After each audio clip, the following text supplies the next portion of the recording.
Plus आवाज सामान्य जनतेचा. चॅनलला सबस्क्राईब करा, बेल आयकॉनवर क्लिक करा.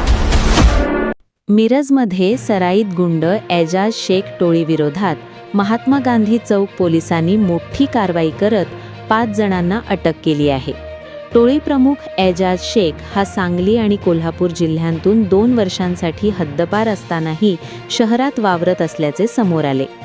अटक करण्यात आलेल्यांची नावे एजाज अल्फाज शेख, बद्रुद्दीन निसार दर्यावर्दी, समीर झाकीर शेख, सौरभ सुनील कोळेकर, शंकर गोरखनाथ फुले.